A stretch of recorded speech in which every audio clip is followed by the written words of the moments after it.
तमाम हर राज्य का रिपोर्ट कार्ड दिखा रहे हैं। रिपोर्ट कार्ड नीचे चल रहा है, 2 सीटें उत्तर प्रदेश में और वहां से लेकर पंजाब, तमाम जगहों की। लेकिन मंत्री जी हैं राजस्थान में, वो कहते हैं कि वो प्रभु राम हैं क्योंकि वो यात्रा कर रहे हैं। और नाना पटोले, आप ही के महाराष्ट्र के सर प्रदेश अध्यक्ष, वो कह रहे हैं राहुल मेरा राम मेरा। ये हिंदुत्व की नई पैकेजिंग करने की कोशिश है क्या राहुल गांधी की? इस बयान का क्या मकसद है? अंजना जी, प्रसादी लाल मीना जी ने जो एक बात कही वो महज एक संदर्भ दिया है।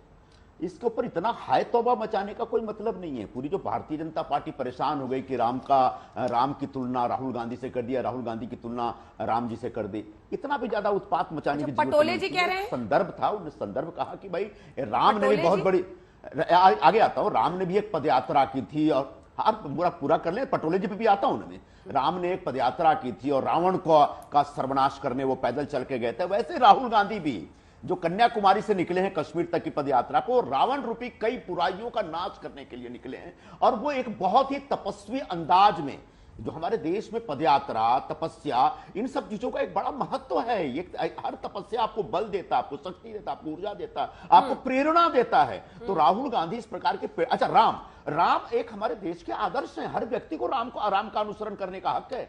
राम के जो मूल्य हैं, उन मूल्यों का पालन करना कोई पाप है क्या? ये भारतीय जनता पार्टी का को राम जी के ऊपर क्या अपना कोई कॉपीराइट है क्या? बीजेपी के लोग रोज बोलते हैं मोदी विष्णु के अवतार है, मोदी राम के अवतार है, मोदी इसके अवतार है, तो वो चलेगा। और अगर किसी ने सिर्फ राम की पदयात्रा का संदर्भ दे दिया तो उसमें भारतीय जनता पार्टी ऐसे आग बबूला हुई है जैसे उनके हक का कोई चीज छीन लिया गया। रह गई बात नाना पटोले ने सही कहा, जैसे भगवान राम के नाम में रा है, वैसे राहुल जी के नाम में भी रा है। और इस रा शब्द का एक अर्थ है, उसका एक महत्व है, और उस महत्व को कहीं ना कहीं हम जान रहे हैं, पहचान रहे हैं। लेकिन इसमें हिंदुत्व की पैकेजिंग ऐसा कुछ नहीं है। ये पदयात्रा एक बहुत बड़ा जनसंवाद कार्यक्रम है, ये बहुत बड़ा जनसंपर्क कार्यक्रम है। हाँ। एक क्रांतिकारी पदयात्रा हो रही है। हाँ। राहुल गांधी स्वतः एक इतिहास रच रहे हैं। इनको सिर्फ एक सनस्क्रीन दिखाई पड़ रहा है। रोज हजारों लोगों से संवाद कर रहे हैं, रोज हजारों मजदूरों से मिल रहे हैं, किसानों से मिल रहे हैं, छात्रों से मिल रहे हैं, महिलाओं से मिल रहे हैं, सबके दुख दर्द समझ रहे हैं, सबके इश्यूज समझ रहे हैं। उन लोगों के बीच उनके क्या क्या प्रश्न है, महंगाई का प्रश्न हो या बेरोजगारी का प्रश्न हो या किसानी का प्रश्न हो या उनकी नौकरी से जुड़े अलग अलग इश्यूज हैं, इन इश्यूज के ऊपर जोरदार ढंग से काम हो रहा है। और कोई व्यक्ति पिछले 41-42 दिनों से पैदल चल रहा है। हाँ। और पैदल 1000 किलोमीटर से ज्यादा चल गया है। उस व्यक्ति का भारतीय जनता पार्टी मजाक उड़े, इसका मतलब बीजेपी के पैरों के नीचे की जमीन खिसकी पड़ी है। कहां पे? अच्छा, हर पदयात्रा, हर क्रांतिकारी कार्यक्रम, हर अभियान का, संजय जी कहां पे खिसकी है? कहां पे? 2 राज्य तो बचे हैं आपके पास, न हिमाचल, न हिमाचल में कोई जा रहा है, ना सिर्फ प्रियंका जी अभी गई हैं, कोई गुजरात में जा नहीं रहा है प्रचार करने। क्यों? ऐसा है, हथियार डाल दिए हैं क्या आम आदमी पार्टी के लिए? ऐसा है जी।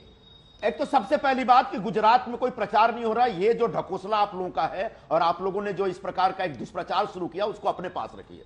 कल ही अशोक गहलोत थे, परसों भी अशोक गहलोत थे। घर घर पदयात्रा हो रही है, गांव गांव कांग्रेस के लोग घूम रहे। खुद नरेंद्र मोदी जी, प्रधानमंत्री जी, अपने द्रोण से जो नजर रखते हैं, उस द्रोण की नजर से उन्होंने बताया कि कांग्रेस इस बार बहुत ही लो की में कैंपेन कर रही है, घर घर जा रही है, जरा तुम सब सावधान हो जाओ। तो आम आदमी का पार्टी का प्रचार क्या चल रहा है? ये चार्टर्ड प्लेन से उतरते हैं बड़ौदा एयरपोर्ट पे, एयरपोर्ट से बाहर निकल के ऑटो से चले जाते हैं सभा में। अब इसको आप लोग हाईलाइट कर रहे हैं तो कर सकते हैं, लेकिन हमारा बहुत अच्छा कैंपेन चल रहा है। राहुल जी का हिमाचल प्रदेश में एआईसीसी की पूरी संजय जी इतना गुस्सा कर अब रह गई बात, हाँ अब रह गई बात राहुल जी का। इतना गुस्सा कर गए हम तो राहुल जी का बस पूछ रहे थे कि राहुल जी क्यों नहीं, गुस्सा नहीं कर रहे हम सिर्फ, नहीं, मैंने सिर्फ ये बोला कि भारतीय जनता पार्टी के पैरों के नीचे की जमीन खिस गई तो आग चढ़ गई मेरे पर। ये कहां पे? भारतीय जनता पार्टी इस पदयात्रा से घबराई हुई, क्योंकि आपने खुद बोला और पूरा बताइए ना सर, कहां पे जमीन खिसकी हुई? पहले मेरी बात तो हो जाने दो। जमीन कहां खिसकी है बताया नहीं आपने, कहां खिसकी है? मैं तो बता रहा हूं ना। अरे मैं यही तो, पूरे भारतीय जनता पार्टी का दिमाग खराब हुआ पड़ा है कि भाई इस पदयात्रा में लाखों लोग जो राहुल गांधी के साथ चल रहे हैं, और जिस प्रकार से बड़े पैमाने पर भीड़ उमड़ रही है उनसे मिलने के लिए, उनसे बात करने के लिए, उससे भारतीय जनता पार्टी की जमीन हिली पड़ी है, खिसकी पड़ी है। अब कहां खिसकेगी ये आगे जाके समझ में आएगा आपको। गुजरात में भी हो सकता है, हिमाचल में भी हो सकता है, कर्नाटक में भी हो सकता है, और भी कहीं हो सकता है। लेकिन सिर्फ चुनाव हमारा दृष्टिकोण नहीं है। जो पूरे देश में जो आर्थिक विषमता पैदा हुई है मोदी सरकार की वजह से, पूरे देश में जो सामाजिक ध्रुवीकरण हुआ है, पूरे देश में जो राजनीतिक एकाधिकार स्थापित कर दिया गया है मोदी सरकार की तरफ से, उन सबके खिलाफ एक विद्रोह हो रहा है, उन सबके खिलाफ एक ऐतिहासिक अभियान चल रहा है और इस अभियान का नतीजा बहुत बड़ा होगा। और इस बात को लेकर भारतीय जनता पार्टी आपके पैरों के नीचे की जमीन खिसकी हुई है। जोड़ो यात्रा के गौरव जी खिलाफ इसका जवाब दीजिए, उसके बाद मैं पैरों के नीचे की जमीन खिसकी हुई है। एक मिनट रोज सुबह से शुरू हो जाते हैं। हाँ, एक मिनट अंजना जी, जरा एक और बात कर दो। गौरव जी एक सेकंड और अभी जो परसों बीजेपी ने अपने ऑफिशियल हैंडल से राहुल गांधी के ऊपर एक वीडियो बनाकर रिलीज कर रहे हैं। ये क्या दिखाता है भाई? आप देश में सरकार चला रहे हैं तो अपोजिशन ने अगर कोई ठीक है, आपका ऑब्सेशन हो गया है गौरव जी, तरीके से उसका जवाब दीजिए। राहुल गांधी से आप लोगों का ऑब्सेशन हो गया है। अब आप जो मजाक उड़ा रहे हैं, ये कहीं ना कहीं आप डरे हुए